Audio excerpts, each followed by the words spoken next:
ইসলাম আছে যেখানে শান্তি আছে, আর জোরকার ইসলাম আছে যেখানে শান্তি আছে। আজকে যদি এই যে আপনারা এখানে বসে আছেন, এটা যদি কোরআন কারীমের মাহফিল না হয়, এটা যদি কোন কনসার্টের কোন গান বাজনার মজমা হতো অথবা সভা সমাবেশ হতো, এই যে আপনারা যারা নীরবে নিস্তব্ধে একদম শান্তিপূর্ণভাবে বসে আছেন, এভাবে কি বসে থাকতো লোকেরা? গায়ক গায়িকা, নায়ক নায়িকা গান করতো, ডান্স করতো, ছেলেরাও তালে তালে নাচতো আর ডান্স করতো। বলে নাচানাচি করতে করতে জুতাও ছিঁড়ে যেত, মাঝে মধ্যে আবার মারামারিও হতো। এমন সুযোগ বুঝে এক শ্রেণীর পকেট মাই পকেটের ভেতরে হাত দিয়ে মোবাইলও নিয়ে যেত, টাকা পয়সাও চিন্তাই করতো, ঠিক কেনা? কিন্তু আমার বন্ধুগণ, এই যে আপনারা এখানে বসে আছেন, এখানে জুতা ছিঁড়ার কোন সম্ভাবনা আছে? মারামারি আছে? পকেট মার আছে? নাই, মাঝে মধ্যে কিন্তু থাকেও। হ্যাঁ, একটু সাবধানে থেকে আমার বন্ধুগণ, এই যে আপনারা এখানে বসে আছেন, এখানে এত শান্তি কেন? কারণ এখানে আছে ইসলাম, এখানে আছে কোরআন। কোরআন আছে যেখানে শান্তি আছে, আর সেখানে গান বাজনা, ওইখানে কোরআন নাই, ওইখানে ইসলাম নাই, তাই সেখানে শান্তিও নাই। আমার বন্ধুগণ, রাসূলুল্লাহ এমন একটা কাজ করলেন, মদিনার আউস এবং খাজরাজ গোত্রের লোকেরা ইসলাম কবুল করে তাদের ভেতরে ভেদাভেদ, ঝগড়া ফাসাদ, শত্রুতার কথা ভুলে গিয়ে দুই গোত্রের লোকেরা একজন আরেকজনকে আপন মায়ের পেটের ভাইয়ের মতো মনে করে শান্তিতে জীবন যাপন করতে লাগলো। সুবহানাল্লাহ। শুধু তাই নয়, মদিনার শ্রেষ্ঠ সাহাবী আনসারী সাহাবী যারা ছিলেন, শ্রেষ্ঠতম সাহাবী যারা ছিলেন, ওই মদিনার আউস এবং খাজরাজ গোত্র থেকে তাদের আবির্ভাব হয়েছে। যেমন আউস গোত্রের একজন সাহাবীর নাম বলি, নাম হচ্ছে হযরত হানজালা রাদিয়াল্লাহু তাআলা আনহু। জিহাদের ময়দানে জিহাদ করতে গিয়ে শাহাদাত বরণ করলেন। রাসূলুল্লাহ জিহাদের পরবর্তী সময় শহীদদের লাশগুলো খুঁজতে লাগলেন, একত্রিত করতে লাগলেন। হানজালার স্ত্রী রাসূলুল্লাহর কাছে দৌড়ে আসলেন, ইয়া রাসূলুল্লাহ, শুনেছি আমার স্বামী হানজালা নাকি জিহাদের ময়দানে শাহাদাত বরণ করেছে। নবীজি বললেন, হ্যাঁ, হানজালা তো শাহাদাত বরণ করেছে। আল্লাহর নবীর এই কথা শুনে হানজালার স্ত্রী বলতে লাগলেন, ইয়া রাসূলুল্লাহ, আমার স্বামী হানজালা গত রাত আমার সঙ্গে সহবাস করেছে। হুজুর জিহাদের ডাক শোনার পরে হানজালা জিহাদের ময়দানে চলে আসছে, ফরজ গোসল পর্যন্ত আদায় করার সময় পায় না। হুজুর আমি শুনছি জিহাদের ময়দানে নাকি যারা শাহাদাত বরণ করে তাদেরকে নাকি গোসল দেওয়া হয় না। আমার বন্ধুগণ, জিহাদের ময়দানে যারা শাহাদাত বরণ করে তাদেরকে আর গোসল দেওয়া হয় না, এবং কি গায়ের ভেতরে যে জামা থাকে ওই জামাটাও খোলা হয় না। ওই কাপড় চোপড় জামাটা গায়ে নিয়ে গোসলবিহীন তাকে দাফন করে ফেলা হয়। নবী করিম সাল্লাল্লাহু আলাইহি সাল্লামের কাছে এসে হানজালার স্ত্রী বলতে লাগলেন, ইয়া রাসূলুল্লাহ, আমার স্বামী তো গোসল ফরজ ছিল, হুজুর আমার স্বামীর তো দাফন করা হবে, কিন্তু যদি তার ফরজ গোসল আদায় করা না হয় বিষয়টা তো অত ভালো দেখা যায় না। দয়া করে হুজুর আপনি হানজালার গোসলের ব্যবস্থা করে দেন। নবীজি হানজালার লাশ খুঁজতে লাগলেন। নবীজি হানজালার লাশ খুঁজে পায় না। হযরত জিবরাইল আলাইহিস সালাম রাসূলুল্লাহর কাছে আসলেন, এসে বললেন, ইয়া রাসূলুল্লাহ, আপনি টেনশন করবেন না, ব্যতিব্যস্ত হয়ে যাবেন না। ইয়া রাসূলুল্লাহ, দুনিয়ার কোন পানি দিয়া হানজালার গোসলের প্রয়োজন নাই। আল্লাহ তাআলা হানজালাকে অত পছন্দ করেছে, জিহাদের ময়দানে হানজালার শাহাদাতের পরে আল্লাহ তাআলা হানজালারে আকাশে তুলে নিয়ে আল্লাহ রাব্বুল আলামিন জান্নাতের পানি দিয়া হানজালার ব্যবস্থা, গোসলের ব্যবস্থা করে দিয়েছে।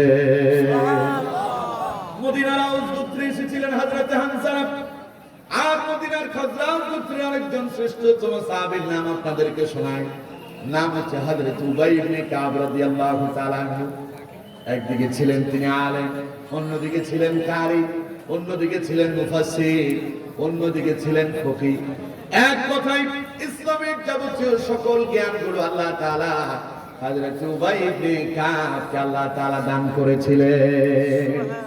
হযরত উবাই ইবনে কাব একদিন রাসূলুল্লাহর সামনে আল্লাহ নবী হযরত উবাই ইবনে কাব লক্ষ্য করে বললেন, উবাই ইবনে কাব তুমি একটু কোরআন তিলাওয়াত করো। হযরত উবাই ইবনে কাব বললেন, হুজুর ঘটনা বুঝতে পারলাম না, কেন আজকে হঠাৎ করে আমারে কোরআন তিলাওয়াত করতে বলে? নবীজি বললেন, উবাই রে, একটু আগে জিবরাইল আমার কাছে এসেছে। জিবরাইল আমাকে বলেছেন আল্লাহ তাআলা ওয়াদা করেছেন, আল্লাহ নির্দেশ দিয়েছেন, আমি নবী জানো তুমি উবাই ইবনে কাবের কণ্ঠে কোরআনুল কারীমের তিলাওয়াত শ্রবণ করি। হযরত উবাই ইবনে কাব বললেন, ইয়া রাসূলুল্লাহ, আল্লাহ তাআলা কি আমার নাম ধরে বলেছে নাকি? নবীজি বললেন, উবাই, আল্লাহ তাআলা তোমার নাম ধরে বলেছেন। এই কথাটা শোনার পর হযরত উবাই ইবনে কাব চোখের পানি ছেড়ে দিয়ে কাঁদতে শুরু করছে। যেই নবীর উপর আল্লাহর কোরআন অবতীর্ণ হয়েছে, যেই নবীকে আল্লাহ তাআলা এত দামি নবী করে প্রেরণ করেছেন, আল্লাহ তাআলা আমি উবাইয়ের মতো এমন একজন না খানদার কি আল্লাহ তাআলা কবুল করেছেন, পছন্দ করেছেন। আর ওই নবীকে ওই কোরআন তিলাওয়াত করে শোনানোর জন্য আল্লাহ তাআলা নির্দেশ দিয়েছেন। ইয়া রাসূলুল্লাহ, আমি উবাইয়ের জীবন সার্থক হয়ে গেছে, আমার জন্ম সার্থক হয়ে গেছে। আমার বন্ধুগণ, এই যে দুইজন সাহাবীর নাম বললাম, একজন আউস গোত্রে আসছে, আরেকজন কোথায়? হাজরাজ গোত্রের ভেতরে আসছে। আমার বন্ধুগণ, মদিনার শ্রেষ্ঠ শ্রেষ্ঠ গোত্রগুলোর ভেতরে দুইটা গোত্রের নামই হলো আউস এবং খাজরাজ গোত্র। হঠাৎ করে মদিনার আউস এবং খাজরাজ গোত্রের দুই ব্যক্তি দ্বন্দ্ব বেঁধে গেল। তাদের গোত্রের প্রভাবশালীতা নিয়ে দেখবেন আমার দেশের ছেলেরা মাঝে মধ্যে একজন বলে যে আমার বাড়িটা সবচেয়ে সুন্দর, আরেকজন বলতেছে না আমারটা সুন্দর, একজন বলতেছে আমাদের মসজিদ সুন্দর, আরেকজন বলতেছে না আমাদের মসজিদ সুন্দর। বনিবনা হয় না, মাঝে মধ্যে ঝগড়াঝাটি হয় কি হয় না? আমার বন্ধুগণ, মদিনার দুই গোত্রের লোক, আওয়াজ গোত্রের সালবা আর খাজরাজ গোত্রের আসাদ, দুইজন ব্যক্তি ঝগড়া লেগে গেল। আসাদ বলতে লাগলো, আপনার সালবা বলতে লাগলো, মদিনার সবচাইতে শ্রেষ্ঠ গোত্র হলো আমাদের আওয়াজ গোত্র। এদিকে আসাদ বলে উঠলো, না না তুমি ভুল বলতেছো, মদিনার সবচাইতে শ্রেষ্ঠ গোত্রটা হলো আমাদের খাজরাজ গোত্র। দুইজন বড় বড় সাহাবীদের নাম বলে বলে নিজের গোত্রকে বড় বলে পরিচয় দিতে লাগলো। এক পর্যায়ে বনিবনা হলো না, বনিবনা যখন হচ্ছে না, এক পর্যায়ে তারা ঝগড়া বেঁধে গেল। আমার বন্ধুগণ, ঝগড়াটি এমন এক পর্যায়ে গিয়ে পৌঁছালো, মদিনার আউস এবং খাজরাজ গোত্রের লোকেরা আবার পূর্বের ন্যায় অস্ত্র শস্ত্র নিয়ে তৈরি হয়েছে। এক গোত্র আরেক গোত্রের উপর আক্রমণ করবে, আঘাত করবে। ঘটনাটা রাসূলুল্লাহর কানে চলে গেল। আল্লাহ নবী বিশ্ব নবী রাসূল করিম সাল্লাল্লাহু আলাইহি ওয়াসাল্লাম তাদের মাঝে ছুটে আসলেন। রাসূলুল্লাহ যখন তাদের কাছে ছুটে এসেছেন, এমন সময় আল্লাহ তাআলা জিবরাইল আলাইহিস সালামকে অবতীর্ণ করলেন। জিবরাইল রাসূলুল্লাহর কাছে আসলেন। এই যে আমি আপনাদের সামনে যে আয়াতটা তিলাওয়াত করলাম, সূরাতুল আলে ইমরানের 102 নম্বর আয়াত, ওই মুহূর্তে জিবরাইল আল্লাহর পক্ষ থেকে রাসূলুল্লাহর কাছে ওহী হিসাবে নিয়ে আসলেন। জিবরাইল বলতে লাগলেন, ইয়া রাসূলুল্লাহ, আপনি মদিনার আউস এবং খাজরাজ গোত্রের লোকদেরকে বলে দেন, আল্লাহ তাআলা তাদেরকে ডেকে বলেছেন, ইয়া আইয়ুহাল্লাযীনা আমানু তাকুল্লাহা হাক্কা তুকাতিহি ওয়া লা তামুতুন্না ইল্লা ওয়া আনতুম মুসলিমুন। বলুন আল্লাহু আকবার।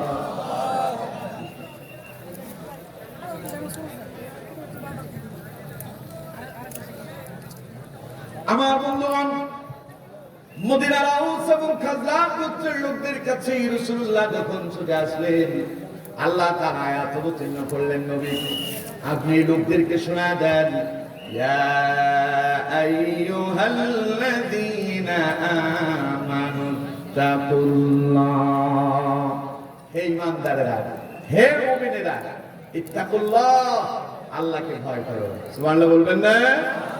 শুধু ভয় নয়, হাক্কা তুকাতিহি, যেমন ভয় করার দরকার তেমন ভয় করবে। এরপর আল্লাহ তাআলা বললেন, ওয়ালা তামুতুন্না ইল্লা ওয়া আনতুম মুসলিমুন, মদিনার আউস এবং খাজরাজ গোত্রের লোকদেরকে শোনায়া দেয়, তারা যেন আমি আল্লাহরে ভয় করে, আর তারা যেন ভয় করার মতো করে, আর মরার আগে তারা যেন মুসলমান হয়ে যায়। তার মানে আল্লাহ তো এখানে ইয়া আইয়ুহাল্লাযীনা আউস ওয়া খাজরাজ বলে ডাক দিতে পারতেন, ঠিক না? হে মদিনা আউস এবং খাজরাজ গোত্রের লোকেরা, আল্লাহ কিন্তু এই কথা বললেন। আল্লাহ কি বললেন? ইয়া আইয়ুহাল্লাযীনা আমানু, হে ঈমানদারেরা, হে মুমিনেরা, হে বিশ্বাসীরা। আমার বন্ধুগণ, মদিনাতে যারা আউস এবং খাজরাজ গোত্রের লোকেরা যখন ইসলাম কবুল করছে, ঈমান কবুল করছে, ঈমান কবুল করার পরে একজন মানুষের পরিচয় সে একজন মুমিন কিংবা মুসলমান, ঠিক না? জোরে কোন ঠিক না? আমার বন্ধুগণ, আল্লাহ তাআলা সম্বোধন করলেন ইয়া আইয়ুহাল্লাযীনা আমানু, হে ঈমানদারেরা। এই আমানু বলে সম্বোধন করার পেছনে দারুণ কারণ। কারণটা হলো এই, ইসলাম কবুল করার পরে, ঈমান কবুল করার পরে একজন মানুষ আরেকজন মানুষের শত্রু থাকতে পারে না, বরং একজন মুমিন অপর মুমিনের ভাই হয়ে যায়। কি হয়ে যায়? সবাই কয় না, না আরো জোরে কোন কি হয়? আমার কথা আল্লাহ রাব্বুল আলামিন বলছেন, ইন্নামাল মুমিনুনা ইখওয়াতুন, নিশ্চয়ই নিঃসন্দেহে অবশ্যই একজন মুমিন অপর মুমিনের শত্রু নয়, বরং একজন মুমিন অপর মুমিনের ভাই। এই মুহূর্তে আপনারা যারা এখানে আসছেন, আমি আপনাদের ভাই, আপনারা আমার ভাই, ঠিক না? আমার বামে যিনি বসে আছেন তিনি আমার ভাই, আমি তার ভাই। ডান পাশে যারা আছে তারা আমার ভাই, আমিও ওনাদের ভাই। আলহামদুলিল্লাহ বলবেন না? এই কথা কে বলেছেন? আরো জোরে কোন কে? এবার আপনাদেরকে প্রশ্ন করি, ভাইয়ে ভাই ঝগড়া করা, এটা কি আপনারা ভালো চোখে দেখেন না মন্দ চোখে দেখেন? মনে করেন আপনাদের এই এলাকায় আব্দুল নবীপুরে দুই ভাই আপন মায়ের পেটের ভাই ঝগড়া লাগছে। এখন ঝগড়া লাগার পরে আপনারা কি, হ্যাঁ তারা তো ঝগড়া লাগছে, খুব ভালো কাজ করছে, এই কথা বলেন? বরং লোকেরা বলে দুইজন আপন মায়ের পেটের ভাই ঝগড়া করলো, বিষয়টা অত ভালো লাগলো না। কেন তারা ঝগড়া করবে? এটা মানুষ ভালো চোখে দেখে না। মুমিন ঈমান কবুল করার পরে একজন আরেকজনের ভাই হয়ে যায়, সুতরাং একজন ভাই আরেকজন ভাইয়ের সাথে ঝগড়া করবে, মারামারি করবে, রক্তপাত করবে, এটা আল্লাহ তাআলা পছন্দ করেন না। সুবহানাল্লাহ বলবেন না? তাই আল্লাহ তাআলা সম্বোধন করলেন, হে মদিনার আউস এবং খাজরাজ গোত্রের লোকেরা, তোমরা সাধারণ কোনো মানুষ নও, আমি আল্লাহ তাআলার কাছে তোমরা হলে ঈমানদার। সুবহানাল্লাহ। সুতরাং তোমরা ঈমান আনার পরে, তোমরা মুমিন হওয়ার পরে কেন তোমরা ভাই ভাই ঝগড়া করো? সুতরাং আল্লাহ তাআলা বললেন, ইয়া আইয়ুহাল্লাযীনা আমানু, হে ঈমানদাররা, হে মুমিনেরা, হে বিশ্বাসীরা, ইত্তাকুল্লাহ, তোমরা আল্লাহকে ভয় করো। তার মানে আল্লাহর ভয়ে তোমরা ঝগড়া ফাসাদ ছেড়ে দাও। সুবহানাল্লাহ বলবেন না? এখন আমি আপনাদেরকে প্রশ্ন করি, আমার দেশে কি আপনারা কি আমার কথা শুনতেছেন না? এত কথার আওয়াজ শোনা যায় কেন? বসেন, কথা বলবেন না, কেউ কথা বলবেন না, না না না, বসেন, আপনারা কেউ কথা বলবেন না, বসেন, একদম চুপ করে থাকেন, কথাগুলো মনোযোগ দিয়ে শোনেন। আমার বন্ধুগণ, আজকে আমার দেশে মুমিনে মুমিনে ঝগড়া আছে না নাই? আরো জোরে করে আছে না নাই? সাধারণ পাবলিকের কথা বাদ দেয়, আমাদের হুজুরদের কথা কম, আমাদের হুজুরদের কথা কম, একজন আরেকজনের পেছনে, মানে ফেনী জেলার যত বাস আছে সব তো শেষ হয়ে গেছে, কুমিল্লা থেকে আমদানি করে একজন আরেকজনের পেছনে লাগাচ্ছে, ঠিক না? আমরা এত পেছনে লাগছি, আমার মতের সাথে আরেকজনের মতের সাথে মিলল না, আমার বক্তব্যের সাথে আরেকজনের বক্তব্যের সাথে মিলল না, তাই আমরা একজন আরেকজনকে ইহুদিদের দালা, কাফের, ওরে বাপ্পা, ওরে সিটার, আছে না? আমরা একজন আরেকজনের পেছনে লেগেছি। তাই আজকে তাগুত নাস্তিক মুরতাদেরা আলেমদের পেছনে লেগেছে। আজকে আলেমরা ক্লাব করবে না সরকারের, গোটা বাংলাদেশে আলেমদের পেছনে তাগুত শক্তি লেগে আলেমদের কণ্ঠগুলো রোধ করার জন্য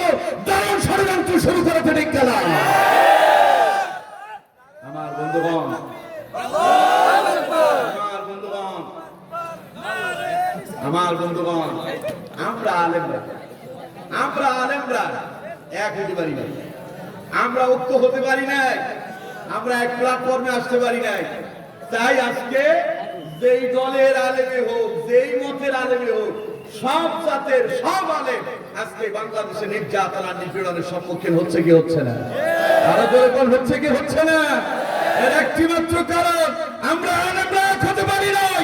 বিশ্বাস করেন, বাংলাদেশে সমস্ত আলেমরা যদি এক প্ল্যাটফর্মে আসতে পারে, কোন তাগুত শক্তির ক্ষমতা নাই আলেমদের বিরুদ্ধে কথা বলতে পারে, ঠিক না? আমার বন্ধুগণ, আমরা নিজেদের পেছনে একজন আরেকজনের পেছনে বাস দেওয়া শুরু করছি, কাটি মারা শুরু করছি। তাই ওরা চিন্তা করছে এই সুযোগ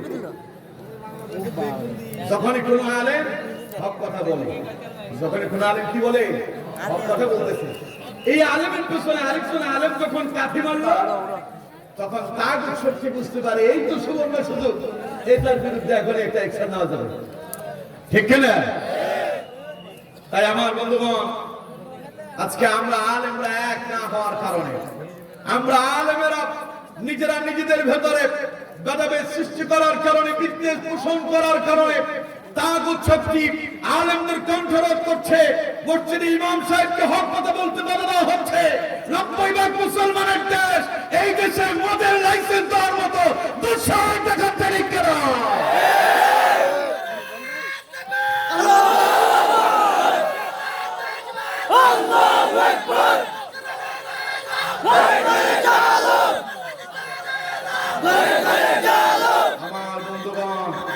আমার বন্ধুগণ মনে রাখবেন, আমরা আলেমরা যদি এক হইতে পারি, আমরা আলেমরা যদি এক প্ল্যাটফর্মে আসতে পারি, আমরা আলেমরা যদি হকের ব্যাপারে ঐক্যবদ্ধ হতে পারি, বাংলাদেশ 90% মুসলমানের দেশ, এই দেশে কোন নাস্তিক মুরতাদ আলেমদের বিরুদ্ধে কথা বলা তো দূরের কথা, আলেমদেরকে দেখলে মাথা নিচু করে হাঁটতে বাধ্য হবে, ঠিক কেন?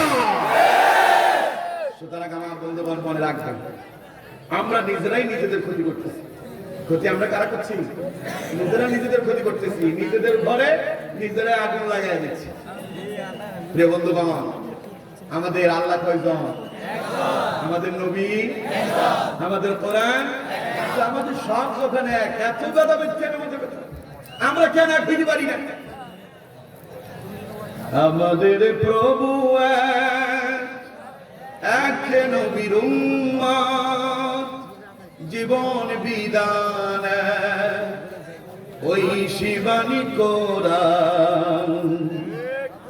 তবে কেন এক নাও হে মুসলমান, এক করিয়া আহ্বান।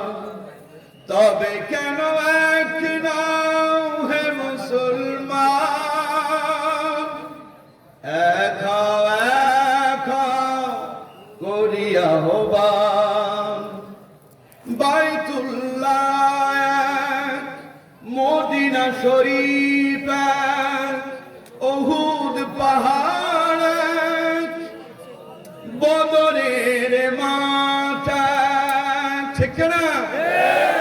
একটা তো জীবন, মরণ তো একবার।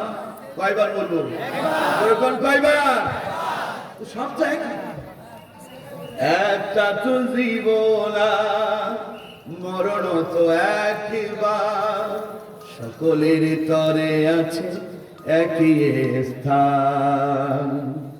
তবে কেন এক নাও হে মুসলমান, এক করিয়া আহ্বান। হাসরের মাঠে মিজানের মাপে, লৌহে মাহফুজে ফুলসিরাত এক, ঠিক না? একটা তো চাঁদ, একটাই সূর্য, ধরাতে নিয়ম মেনে আলো করে দান। তবে কেন এক নাও হে মুসলমান, এক করিয়া আহ্বান। তবে কেন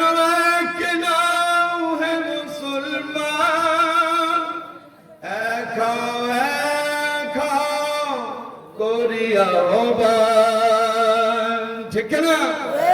আল্লাহ আমাদেরকে এক প্ল্যাটফর্মে আসার তৌফিক দান করুক, আমরা বলি আমিন। আমার বন্ধুগণ, মতের পার্থক্য হবে এটাই স্বাভাবিক, কারণ সাহাবীদের মধ্যে মতের ভিন্নতা ছিল, ছিল কি ছিল না? এই যে পৃথিবীতে শ্রেষ্ঠ মাযহাব হচ্ছে চার মাযহাবের ইমামদের মধ্যে কত পার্থক্য আছে না নাই? জোর করে আছে না নাই? যেমন জামাতে নামাজ শাফি মাযহাবের মতে এটা হচ্ছে ওয়াজিব। তাই দেখবেন সৌদি আরবে যখন আযান হয় দোকান পাটগুলোর সাথে সাথে বন্ধ করে লোকেরা মসজিদে চলে যায়, ঠিক কি না? জামাতে নামাজ পড়ে তারা মনে করে ওয়াজিব। আমরা যারা হানাফি মাযহাব অনুসরণ করি, এই হানাফি মাযহাবের মতে জামাতে নামাজ পড়া সুন্নাত মুআক্কাদ। মালিকি মাযহাবের মতে জামাতে নামাজ পড়া ফরজে কিফায়া। হাম্বলি মাযহাবের মতে জামাতে নামাজ পড়া সুন্নাত। তাহলে চারজন ইমামের চারটা মত না? যেরকম চারটা মত না? চারটা মতের পেছনে তারা কিন্তু হাদিস এবং কোরআন দিয়ে উদ্ধৃতি পেশ করছে, চারটা মতই সঠিক, ঠিক না? তাই তারা কেউ কাউকে কখনো গালি দেয় নাই, ইহুদিদের দালাল বলে নাই, কাফের ফতোয়া দেয় নাই, একজন আলেম আরেকজনকে মূর্খ বলে ফতোয়া দেয় নাই, ঠিক না? কিন্তু আমরা কই যাচ্ছি? সুতরাং আমার বন্ধুগণ, আমাদেরকে এক প্ল্যাটফর্মে আসতে হবে। আমরা আলেমরা যখন কথা বলি, জনগণ এখানে আসে আমাদের থেকে বিদ্বেষ শোনার জন্য নয়। কেন আসে? কিছু কোরআনের কথা শোনার জন্য, ঠিক না? এই যে আপনারা তারা শুনে আসেন, এখন আপনাদের গুরুত্বপূর্ণ একটা সময়। সারাদিন কেউ খেতে কাজ করছে, কেউ মাঠে কাজ করেছে, কেউ সারাদিন বদলা দিয়েছে, কেউ সারাদিন ব্যাংক চালালেন, রিক্সা চালালেন, সারাদিন দোকানপাট করেছেন, ব্যবসা বাণিজ্য করেছেন, কিংবা আপনি অফিসে কাজ করছেন। এখন এই মুহূর্তে আপনি ঘরের ভেতরে থেকে একটু বিশ্রাম করার কথা, কিন্তু আপনি বিশ্রাম না করে কোরআনের ময়দানে ছুটে আসছেন। উদ্দেশ্য এখানে আলেমদের মুখে বিদ্বেষ শোনানো, কোরআনের কথা আসে না, ঠিক না? কিন্তু আমার বন্ধুগণ, আজকে এক শ্রেণীর আলেমরা কোরআনের ময়দানে বসে কোরআনের কথা বাদ দিয়া নিজেদের আজগুবি ইচ্ছা কাহিনী বাপ দাদার ইতিহাস শোনায়, ঠিক না? আমি বলতে চাই, আলেমরা কেন এত ইতিহাস করতে চান? রাসূলুল্লাহর হাদিসে ঢুকে যান, সাহাবীদের জীবনে আছে না নাই? আরো জোরে কোন আছে না নাই? নবীজির জীবনী থেকে কথা বল। আমার বন্ধুগণ, এখানে আইসা আমরা একজন আরেকজনকে মাসালা নিয়ে বাজে মন্তব্য করতেছি, বিদ্বেষ ছড়াচ্ছি। জাতি আমাদের কাছে বিদ্বেষ শোনার জন্য এখানে আসে না, ঠিক না? আমি ইমামউদ্দিন মাসুদকে কে চেনে? আমি তো আপনাদের এই এলাকার মানুষ, এরপরেও তো আপনারা আমার চেনেন না, চেনেন? তা আমি তো এখানে ছুটে আসি না আল্লাহর কোরআনের কারণে, ঠিক না? এটা আমার কোনো যোগ্যতা নয়, এটা আল্লাহর দয়া। কার দয়া? এখন আমি ইমামউদ্দিন মাসুদ আল্লাহর দয়া, কোরআনের ময়দানে বসে কোরআনের কথা বাদ দিয়া আমি যদি আমার নিজের বানানো মত তরিকা মোতাবেক নিজের বানোয়ার গল্প গুজব আপনাদেরকে শোনায়, কোরআনের কথা না শোনায়, কিয়ামতের দিন আল্লাহ আমার জিহ্বা কেটে দেবে। সুতরাং আলেমরা, আল্লাহ তাআলা আপনাদেরকে ডেকে বলছে, ইয়া আইয়ুহাল্লাযীনা আমানু, হে ঈমানদারেরা, হে মুমিনেরা, ইত্তাকুল্লাহ, আল্লাহর ভয় করো। কেন সচেতন করো? নিজেদের ভিতরে বিদ্বেষ ছড়াচ্ছ কেন? নিজেরা এক হয়ে যাও, কারণ তোমরা ঈমানের দাবিতে একজন আরেকজনের ভাই। সুবহানাল্লাহ বলবেন না? আমার বন্ধুগণ, আল্লাহ তাআলা বললেন বান্দারে, ইয়া আইয়ুহাল্লাযীনা আমানু, হে ঈমানদারেরা, হে মুমিনেরা, হে বিশ্বাসীরা, তোমরা আল্লাহকে ভয় করো, হাক্কা তুকাতিহি, যেমনই ভয় করার দরকার তেমনই ভয় করো। ওয়ালা তামুতুন্না ইল্লা ওয়া আনতুম মুসলিমুন। আর খবরদার, মুসলমান না হয়ে মৃত্যুবরণ করো না। তাহলে প্রথম কথা কি? আল্লাহ তাআলা তাদেরকে ঈমানদার। এখন ঈমানদার কারা জানার দরকার আছে না নাই? আরো জোরে কোন আছে না নাই? আল্লাহ বলছেন ঈমানদাররা মরার আগে মুসলমান হও। এবার আমি আপনাদেরকে প্রশ্ন করি, আমরা সবাই কি? জোরে বলতে হবে, আমরা সবাই কি মুসলমান? এটা মুখে উচ্চারণ করা সহজ, বাস্তবে কাজে রূপান্তরিত করা অনেক কঠিন। মুসলমান মুখে বলা সহজ, বাস্তবে কাজে রূপান্তরিত করা কি অনেক কঠিন।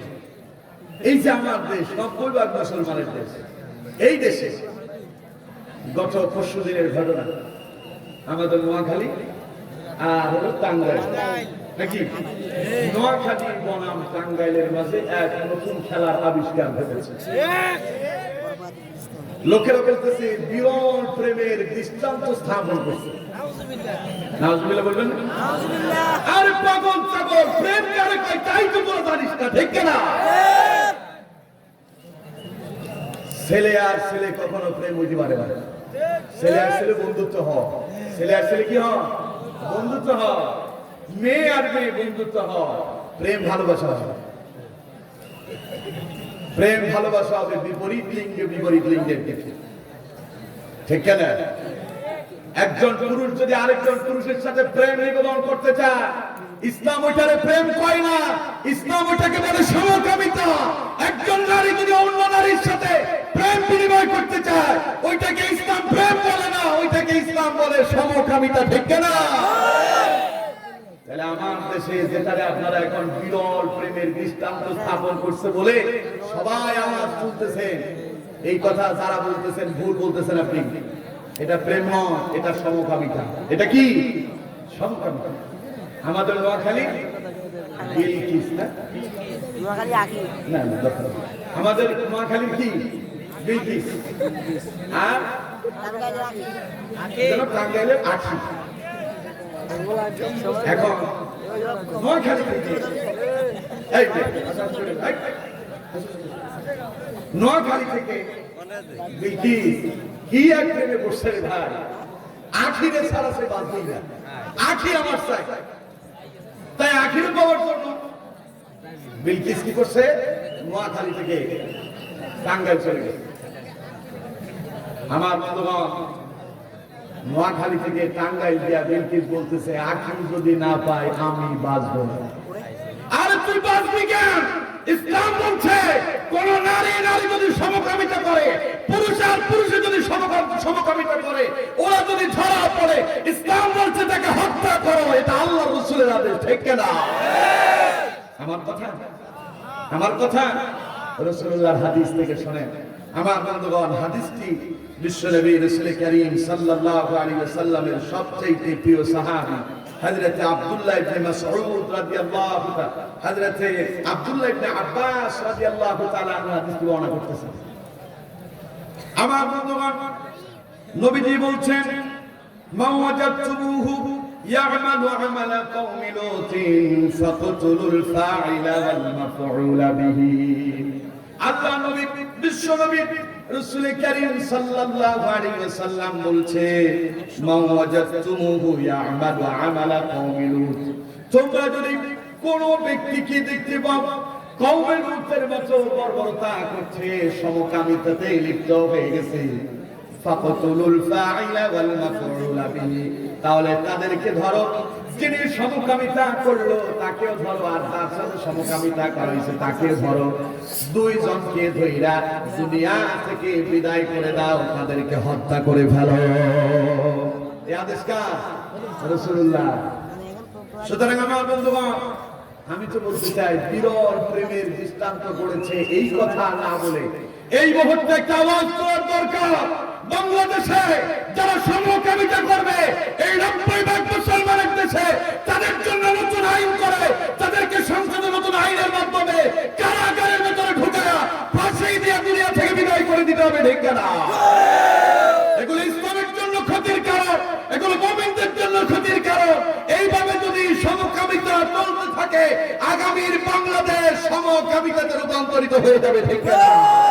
এই দেশের যুবক যুবতীগুলোর ঠেকানো যাবে না, ঠিক না? সুতরাং এদেরকে ধরতে হবে, এদেরকে ধইরা কোথায় ঢুকাতে হবে? লোকেরা ওদের কাছে যাচ্ছে, কেন তুমি একজন আরেকজনের ভালোবাসো? আর ভালোবাসা না, ইসলামের 12টা বাজায় দিচ্ছে, আর তারা ভালোবাসা নিয়ে ব্যস্ত আছে। এগুলো কিয়ামতের আলামত। কিসের আলামত? কিয়ামতের আলামত। আমার বন্ধুগণ, তাইলে ইসলাম বলতেছে এদেরকে ধরে হত্যা করো। আমার বন্ধুগণ, আল্লাহ তাআলা এই সমকামিতাকে এত অপছন্দ করছে, লূত আলাইহিস সালামের কওমের লোকেরা এই সমকামিতা করত। পুরুষে পুরুষে, নারী নারী। সমকামিতা বুঝেন তো আপনারা? কথা কয় না, বুঝেন? সমকামিতা হলো পুরুষ একজন পুরুষ আরেকজন পুরুষকে ব্যবহার করতেছে। একজন নারী অপর নারীকে ব্যবহার করতেছে, এটাকে বলে সমকামিতা। এটার কি বলে? সমকামিতা। আমার বন্ধুগণ, সুতরাং ইসলাম বলছে এই সমকামিতার কারণে কোরআন বলছে লূত আলাইহিস সালামের পুরো কওম থেকে আল্লাহ তাআলা আকাশ থেকে পাথরের বৃষ্টি বর্ষণ করে দুনিয়া থেকে বিদায় করে দিয়েছেন। শুধু তাই নয়, লূত আলাইহিস সালামের স্ত্রীর পর্যন্ত আল্লাহ ছাড় দেন না। লূত আলাইহিস সালামের স্ত্রীকেও আল্লাহ তাআলা এই সমকামিতার কারণে, তিনি সমকামিতা করেন নাই, সমকামিতাকে সাপোর্ট করেছেন, স্বামীকে সমর্থন দেন নাই, এই জন্য আল্লাহ তাআলা তার সাথে শেষ করে দিয়েছেন। সুতরাং আপনারা কোন দিকে যাচ্ছেন আমার বন্ধুগণ? তাই আসুন আমাদের আওয়াজ একটা হবে, 90% মুসলমানের দেশে সমকামিতা করতে দেওয়া যাবে, আরো জোরে বল করতে দেওয়া যাবে। এই সমকামিতার সাথে যারা জড়িয়ে পড়বে অনতিবিলম্বে সরকারের কাছে আমরা আহ্বান জানাতে চাই, যারা করেছে ওদেরকে ধরে আইনের আওতায় এনে এদেরকে কঠিন শাস্তির ব্যবস্থা করেন, ঠিক না? নাহলে যুবকদেরকে আটকানো যাবে। একজন আরেকজন থেকে দেখবেন নতুন করে এগুলো শুরু হবে। আল্লাহ আমাদেরকে হেফাজত করুক, আল্লাহ আমাদেরকে হেদায়েত করুক, আমরা বলি আমিন। তাই আমার বন্ধুগণ, আমি বলছিলাম আপনারা বলতেছেন আমরা সবাই মুসলমান, অথচ আল্লাহ তাআলা বলছেন এই ইমানদারেরা আল্লাহকে ভয় করে আর মুসলমান না হয়ে বলো না। তার মানে বোঝা যায় মুসলমান এটা একটা গুরুত্বপূর্ণ সাবজেক্ট। এটা কি? এটা গুরুত্বপূর্ণ বিষয়। মুখে বলা সহজ, কাজে রূপান্তরিত করা অনেক কঠিন। আমার বন্ধুগণ, মুসলমান কাকে বলে? মুসলমান বলা হয় তাকে যিনি মুখে উচ্চারণ করেছেন লা ইলাহা ইল্লাল্লাহু মুহাম্মাদুর রাসূলুল্লাহ, আশহাদু আল্লা ইলাহা ইল্লাল্লাহু ওয়াহদাহু লা শারীকা লাহু وأشهد أن محمدا عبده ورسوله। এই কালিমা আপনারা পারেন না? জোরে করে পারেন না? আমার বন্ধুগণ, আল্লাহ নবী বিশ্বনবী বলেছেন যিনি মুখে উচ্চারণ করলেন লা ইলাহা ইল্লাল্লাহ, আল্লাহ ছাড়া কোনো মাবুদ নাই, মুহাম্মদুর রাসূলুল্লাহ সাল্লাল্লাহু আলাইহি ওয়াসাল্লাম তিনি আল্লাহর প্রেরিত বান্দা এবং রাসূল, এই কথা যিনি মুখে উচ্চারণ করলেন আর অন্তর বিশ্বাস করলেন, আল্লাহ তাআলার ভাষায় তিনি হলেন মুমিন কিংবা ঈমানদার। যিনি কালেমা প্রতি ঈমান আনছে তাকে আল্লাহ তাআলার ভাষায় কি বলে? ঈমানদার কিংবা মুমিন। এখন আমার বন্ধুগণ, আমাদের মাঝে অসংখ্য মানুষ আছে যারা কালেমাই পারে, আছে না নাই? আরো জোরে করে আছে না নাই? কালেমা পড়ে লা ইলাহা ইল্লাল্লাহ মুহাম্মাদুর রাসূলুল্লাহ, হইছে কালেমা? জোরে কোন হইছে? এখন কালেমাই আমরা ছেড়ে দিয়েছি, কালেমা ভুলে এখন আমরা কি করতেছি? ওই যে একটা গ্রেফতার হয়েছে গত 2 দিন আগে, মঈনুদ্দিন চিশতি, ও বলতেছে মরণ কালে ডোলবাসী বাজাইও ও তরিকার বায়ো, মরণ কালে ঢোলবাসী বাজাইও। নাউজুবিল্লাহ বলবেন না? ওই কথা বলছে কালেমা কালামো ভাই কোনো কিছুর দরকার নাই, কালেমা কালামো ভাই কোনো কিছুর দরকার নাই, আমার খাজার গুণগান গাইও তরিকার বায়ো, মরণ কালে ঢোলবাসী বাজাইও। জোরে কোন নাউজুবিল্লাহ।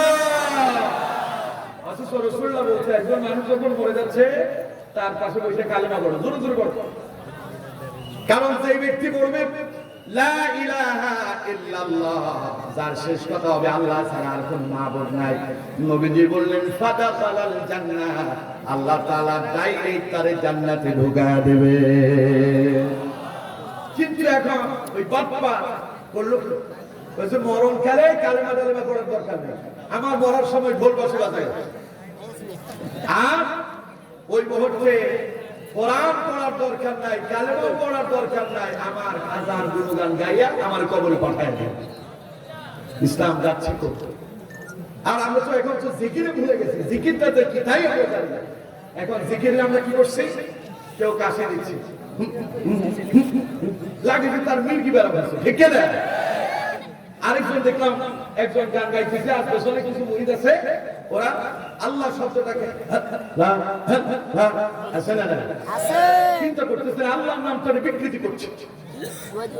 হ্যাঁ, আল্লাহর নামকে বিকৃতি করছে, ঝাঁকি দিয়ে এইভাবে হবে না। আল্লাহর নাম হতে হবে আল্লাহ। কি হবে? আল্লাহর কাছে পছন্দনীয় ভাষা জিকিরের জন্য চারটা। কয়টা? চারটা। এক নাম্বার লা ইলাহা ইল্লাল্লাহ, দুই নাম্বার আল্লাহু আকবার, তিন নাম্বার সুবহানাল্লাহ, চার নাম্বার আলহামদুলিল্লাহ। সুবহানাল্লাহ বলবেন না? জানেন আপনারা কি করতেছেন?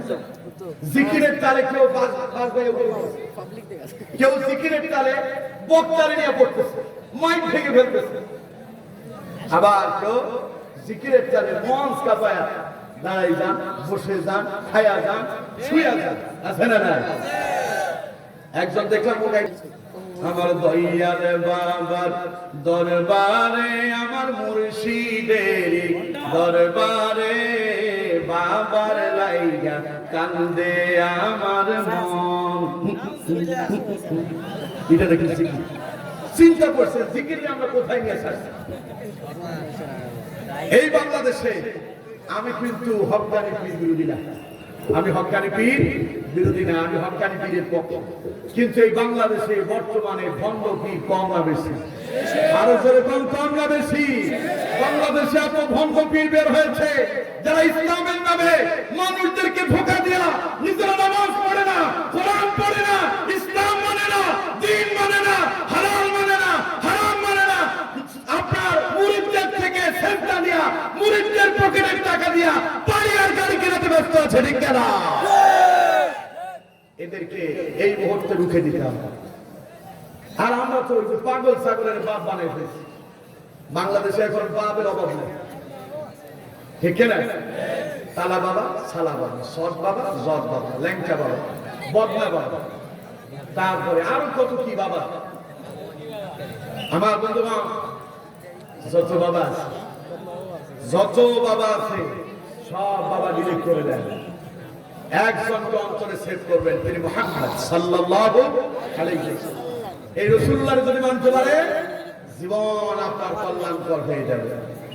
এখন আপনি কালেমা বাদ দিয়া নিজেদের মন গড়া, নিজেদের বানানো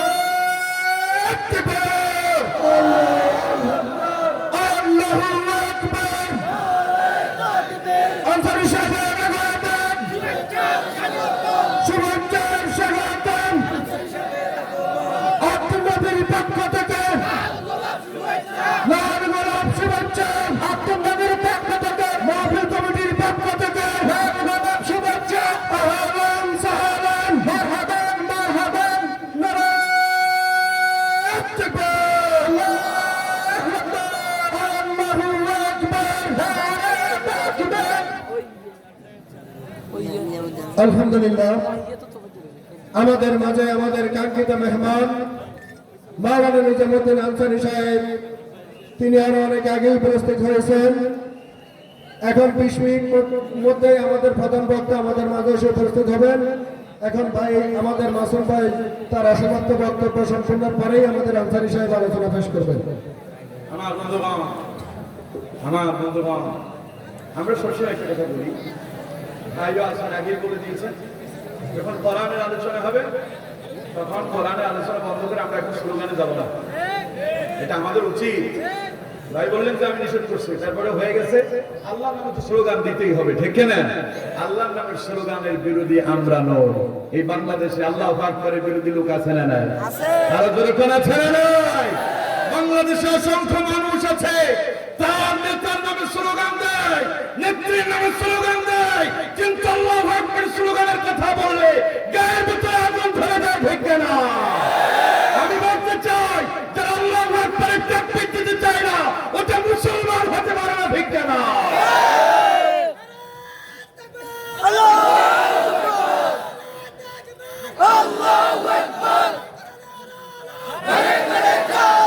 আলহামদুলিল্লাহ। আমার বন্ধুগণ, এই জন্য আমরা কমিটিদেরকে বলি, বক্তা আসার আগে আগে হুজুরকে ইনফরমেশন করে দেবেন, তাইলে উনি জায়গায় থাকবে, চুপ করে যাবে, তখন আপনারা স্লোগান দেবেন, কোনো সমস্যা নাই। আমার বন্ধুগণ, তাইলে আমি বলছিলাম কি, ইমানদার কারে কয়? যিনি পড়ছেন লা ইলাহা ইল্লাল্লাহ মুহাম্মাদুর রাসূলুল্লাহ সাল্লাল্লাহু আলাইহি ওয়াসাল্লাম, এই কথা যিনি উচ্চারণ করছে, অন্তরে বিশ্বাস করছে, আর বাস্তবে কাজে আচরণ করতেছে, আল্লাহর ভাষায় তিনি ইমানদার কিংবা মুমিন। সুবহানাল্লাহ বলে। কিন্তু আমার বন্ধুগণ, আজকে কালেমাই আমরা জানি না। যাই হোক, ওইদিকে যাওয়ার এখন আমরা সুযোগ নেই। এই যারা কালেমা পড়লো, এই যারা ঈমান আনলো, আল্লাহ তাআলা তাদেরকে রক্ষা করে বললেন, হে ঈমানদারেরা, হে মুমিনেরা, ইত্তাকুল্লাহ, কাকে ভয় করো? আরো জোরে কোন কাকে? আল্লাহর কেমনে ভয় করব? আল্লাহর ভয় আমাদের কলিজায় আছে? জোরে কোন আছে?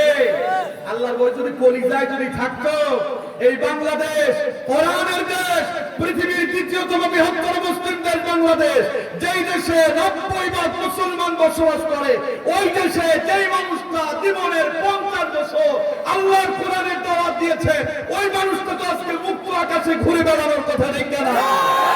আল্লাহর ভয় কলিজায় নাই, এই জন্য ওই মানুষটা এখন কথা বলতে পারে না, ঠিক না? আল্লাহর ভয় যদি কলিজায় থাকতো, আলেমদেরকে কথা বলতে বাধা দেওয়া হতো না, ঠিক না? আল্লাহর ভয় যদি কলিজায় থাকতো, এই 90% মুসলমানের দেশে কোরআনের কথা বলতে অনুমতি লাগতো না, ঠিক না? আল্লাহর ভয় যদি কলিজায় থাকতো, 90% মুসলমানের দেশে মদের লাইসেন্স তো দুঃসাহস কেউ দেখাতে পারতো না, ঠিক না?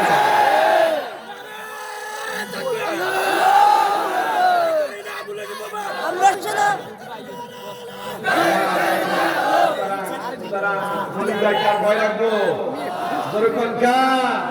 আল্লাহর ভয় যদি কারো কলিজায় থাকে, কখনো নামাজ ছেড়ে দিতে পারে না। আল্লাহর ভয় যদি কারো কলিজায় থাকে, সে কখনো গান বাজনা শুনতে পারে না। আল্লাহর ভয় যদি কলিজায় থাকে, সে কখনো সিনেমা দেখতে পারে না। আল্লাহর ভয় যদি কলিজায় থাকে, সে কখনো ইসলাম বিদ্বেষী হতে পারে না। আল্লাহর ভয় যদি কলিজায় থাকে, সে কখনো কোরআন বিরোধী হতে পারে না, ঠিক না? আল্লাহর ভয় যদি কলিজায় থাকে, তাহলে সে হয় মুসলমান।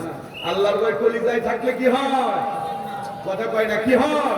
মুসলমান হয়। আমার বন্ধুগণ, এজন্য আল্লাহ তাআলা বলেছেন, ইয়া আইয়ুহাল্লাযীনা আমানু, হে ঈমানদারেরা, ইত্তাকুল্লাহ, আল্লাহর ভয় করো, হাক্কা তুকাতি, যেমন ভয় করার দরকার তেমন ভয় করো, ওয়ালা তামুতুন্না ইল্লা ওয়া আনতুম মুসলিমুন, আর মুসলমান না হয়ে মরো না।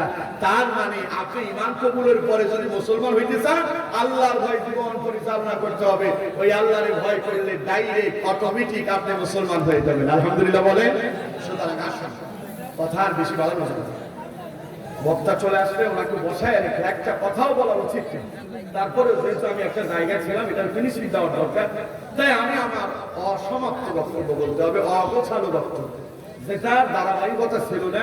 আমি আপনাদেরকে শোনার জন্য চেষ্টা করছি। আমি জানি আপনারা অতটা শুনে ভালোভাবে নিতে পারেন না। আসুন, আমাদের মূল আজকের বক্তব্য, আমরা হবো ইমানদার। ইমানের পরে অন্তরে রাখবো কার ভয়? আর মরার আগে কি হবো? সবাই মরার আগে কি হবো? আল্লাহ তাআলা আমাদের প্রত্যেককে ঈমানদার হয়ে আল্লাহর ভয় অন্তরে ধারণ করে মৃত্যুর আগে মুসলমান হয়ে মৃত্যুবরণ করার তৌফিক দান করুক, আমরা বলি আমিন। আরো জোরে কোন আমিন।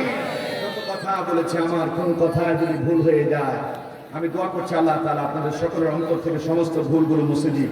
সঠিক প্রত্যেকটা কথার উপরে আল্লাহ তাআলা আমাকে এবং আপনাদের সকলকে বাস্তব জীবনে আমল করার তৌফিক দান করুন।